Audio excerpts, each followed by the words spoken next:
ನನ್ನವಳಾಗಿರು ನೀನು ಎನ್ನುವುದೊಂದೇ. ಓಹೋ ನೀನಿರುವುದಾದರೆ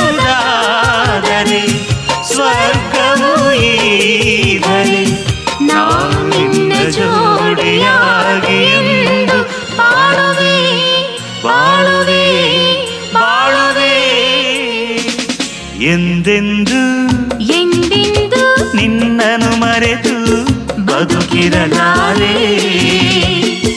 ಇನ್ನೆಂದು ಇನ್ನೆಂದು ನಿನ್ನನ್ನು ಅಗಲಿ ನಾನಿರಲಾರೆ.